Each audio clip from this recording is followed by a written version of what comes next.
नेपाली प्रजिता स्कुलले चाहिँ नयाँ खोज नयाँ सिर्जना पहिलो पाइला विज्ञान प्रविधि तथा र कला उत्सव 2081 19 फागुन 2081 प्रजिता एजुकेसन एकाडेमीको यो विद्यार्थीले गरेको क्रियाकलापहरू देखाउन गइरहेको छु तपाईहरुलाई।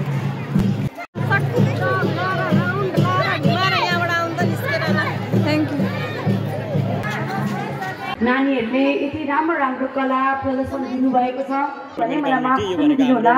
हामीमा वरिष्ठ अतिथिका रूपमा वरिष्ठ वैज्ञानिक विष्णु राणाजी सर, हामीसँग निशान अधिकारी सर हुनुहुन्छ मेची इंग्लिश सेक्रेटरी। ती वरिष्ठ व्यक्तिहरू आइरहँदा एकदमै हामी खुले होस्, चाहे नृत्यले होस्, चाहे कविता भनेर होस् अथवा चाहे विभिन्न माध्यमबाट होस्, नाच्ने एउटा प्रजिता हो।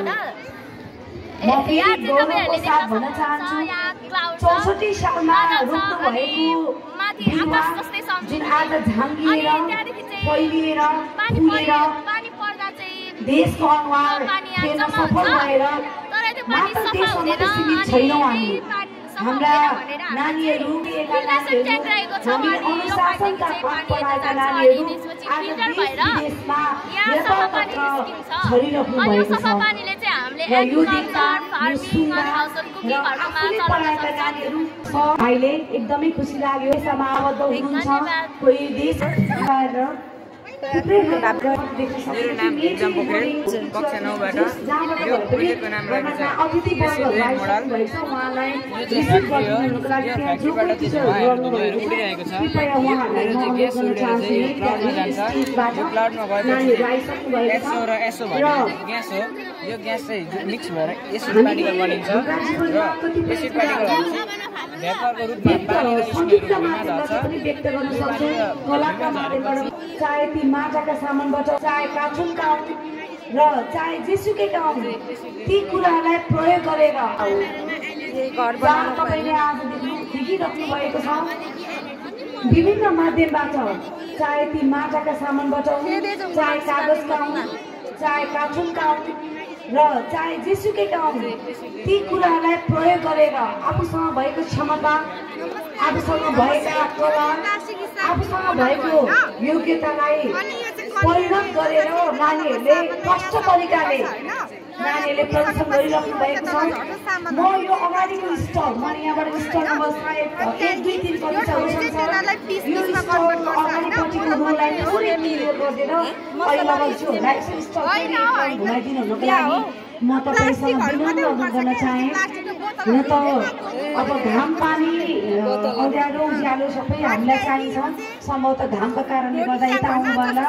मैले अघि नै भनिसकेको छु आजको हाम्रो कार्यक्रम सङ्गीतमय नभइकन हाम्रो प्रदर्शनी रहेको छ। हजुरहरूले अवलोकन गर्न सक्नुहुनेछ, हेर्न सक्नुहुनेछ। नानीहरूले आफूले बनाउनु भएको कला कौशल्य आफूले गर्नुभएको परिश्रमलाई तपाईँहरूले आज उठाएर नानीहरूले मार्कसिटमा A+ नल्याएर के भएको सिटमा A+ ल्याउनु भएको रहेछ। एबिसीले मात्रै हाम्रो क्षमतालाई कहिले पनि जोड्नु सक्दैन। एबिसीले मात्रै हाम्रो कलालाई हाम्रो क्षमतालाई हाम्रो क्यापासिटीलाई हाम्रो पोटेन्सियललाई कहिले पनि जज गर्न सक्दैन। यसर्थ म थोरै ठाउँलाई कति नानीहरूकै काममा अवलोकन गराइदिनुको लागि अनुरोध गर्दै जितेन सर हामीसँग जति पनि कलादेखि बाहेक नानीहरू डान्समा गर्नु भएको छ उहाँहरूले पनि आफ्नो कला देखाइराख्नु भएको छ। हामीले कलाका माध्यम देखाउने क्रममा थोरै सङ्गीतलाई पनि जोडेका हौँ। जो नानीहरू नृत्यमा अब्बल हुनुहुन्छ, गायनमा अब्बल हुनुहुन्छ उहाँहरूलाई हामीले आफ्नो क्षमता जसरी हुन्छ आज प्रजिता परिवारमा जोडिसकेपछि क्षेत्रमा आबद्ध हुँदै लाग्छ। हामीलाई यस्तो गौरव हुँदो रहेछ कि ओहो साँच्चै नै हामीले शिक्षाको बिउ रोपेर शिक्षाको ज्योति छरेर अन्धकारलाई उज्यालोतर्फ धकेलेर साँच्चै नै हामीले आज गर्वको काम गरेछौँ। हामीले हाम्रो स्कुललाई हाम्रो शिक्षाको मन्दिरलाई साँच्चै नै पुगेन सफल भएछ भन्ने हामीलाई लागेको छ र मैले यहाँ देखिरहेको छु विभिन्न स्कुलहरूबाट पनि हाम्रो एक्जिबिसनलाई हाम्रो कला कौशल्यलाई हाम्रा विभिन्न कुराहरूलाई अवलोकन गर्न आइरहनु भएको छ। उहाँहरूलाई हृदयदेखि नमन गर्दै जितेन सर यस पछाडि हाम्रो कुन नृत्य रहेको छ उहाँलाई अगाडि स्टेजमा लगिदिनको लागि म अनुरोध गर्न चाहन्छु। यो कागजमा मैले कागजको पानीबाट लेखेको थिएँ त्यो कागजको पानी देखिदैन नि तर त्यसलाई मैले नि आगो मुनि बालेर त्यो कागज लेखेको कागज यति आनन्दका साथ उहाँले यति राम्रा कुराहरूलाई प्रस्फुटन गर्नुभएको छ। हामीले ढोक्यौँ तर अहिलेका नानीहरू प्र्याक्टिकल विधिबाट जानुभएको छ। राधिका म्यामले प्रोजेक्ट वर्क दिनुभएको छ अथवा वाइन सरले दिनुभएको छ, मन्दिर म्यामले प्रजिता आबद्ध टिचरले दिनुभएको छ।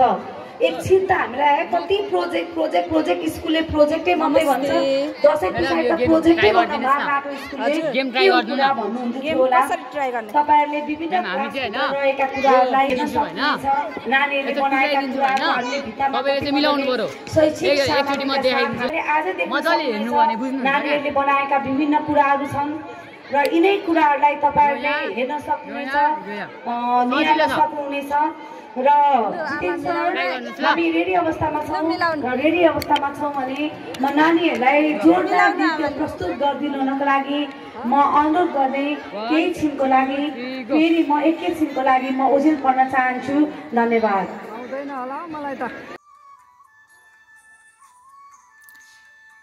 प्रजिता एजुकेसन एकाडेमी स्कुलमा मेरी सासू आमाले यो एउटा गेम खेल्दै हुनुहुन्छ।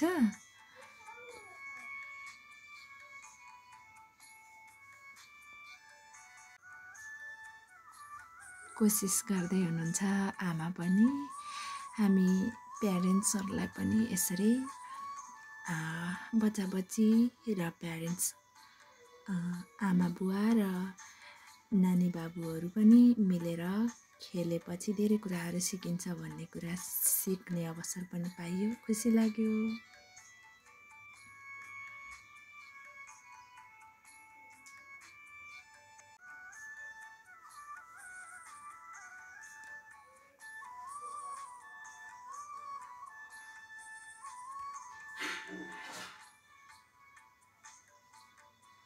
कति राम्रो हरेक कुराहरू कलर मिलाएर सबै कुरा मिलाएर पढाइ भन्दा पनि आफूले प्रयोग गरेर गर्नुमा धेरै अन्तर पर्छ।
गइसक्नु भएको छ। गेडागुडीहरू हालेर कस्तो राम्रो बनाएको छ। गइसक्नु भएको छ उहाँहरू र म उहाँलाई फेरि पनि धन्यवाद दिन चाहन्छु किनभने यति राम्रो नृत्य मैले अघि नै भनिसकेको छु। नानीहरूले यति राम्रो कला प्रदर्शन दिनुभएको छ। स्ट्रङ नहुने नानीहरूले आफ्नो कला क्षमतालाई देखाउने मेरा छोराहरू मेरा भाइहरू मेरा पछिपट्टि हुनुहुन्छ। र म फेरि पनि अतिथिको आसन ग्रहण गर्ने क्रममा जारी राख्न चाहन्छु र मैले केही कथन गलत बोलेँ भने मलाई माफ गरिदिनुहोला। हामी माझ वरिष्ठ अतिथिका रूपमा वरिष्ठ वैज्ञानिक विष्णु रायमाझी सर हामी समक्ष आइसक्नु भएको छ। Doctor Bishnu Raimajhi senior scientist Mack pharmaceutical एक्लाटन भर्जिनिया युएसएबाट। उहाँले antibiotic and vaccine development centre एसपिटी र भ्याक्सिन स्पेशलिस्ट हुनुहुन्छ। उहाँलाई फेरि पनि जोरदार तालीले स्वागत गरिदिनुहोला। र जुन जति पनि एन्टिबायोटिक एन्ड भ्याक्सिन हामीले लाइरहेका छौँ त्यसमा देन उहाँको पनि हामीसँग निशान अधिकारी सर हुनुहुन्छ, मेची इङ्ग्लिस सेकेन्डरी स्कुलबाट साइन्स टिचर हुनुहुन्छ। उहाँलाई पनि जोरदार तालीले स्वागत गरिदिनुको लागि म अनुरोध गर्न चाहन्छु भने अतिथिको आसन गराउनको लागि एसएस सुकाजी लेक्चर जीवन सेवा प्रोफेसर साथै मन्त्र म्यामलाई सहयोगको लागि म अपिल गर्न चाहन्छु। र हामीमा ती वरिष्ठ व्यक्तिहरू आइरहँदा एकदमै हामी खुसी छौँ, आज एकदमै हामी प्रफुल्लित छौँ। हामी र त्योभन्दा अगाडि नै जितेन्द्र जहाँ हुनुहुन्छ उहाँलाई सङ्गीतको कार्यक्रमलाई शिरमालाको यसलाई के भन्छ? हजुर कहाँ पाउँछ? तपाईँले ल्याउनु भएको छ? यहाँ त छैन, राख्नु पर्थ्यो नि।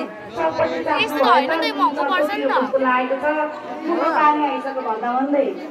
कति हो यसलाई? त्यसैसारी हाम्रो मोमो रहेको छ अनि हाइजेनिक हामीसँग कुरो खाबाको मोमो रहेको छ। त्यो राम्रो रहेछ त।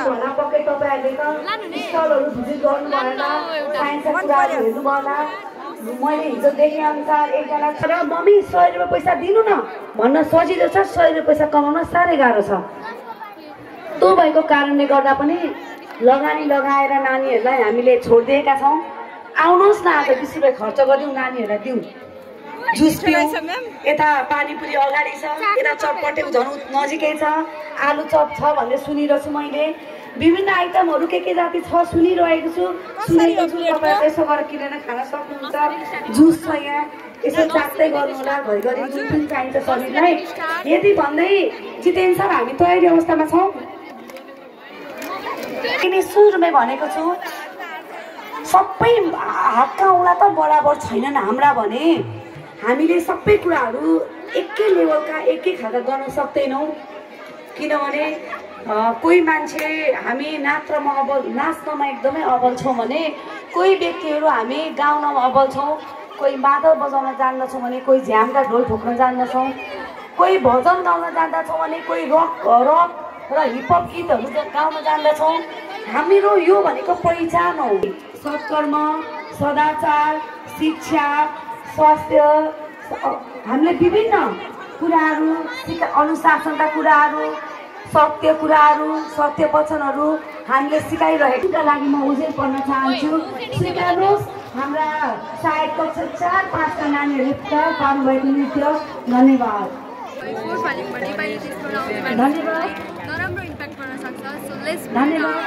उहाँले यति राम्रो सङ्गीतमय आफैबाट भाका निकालेर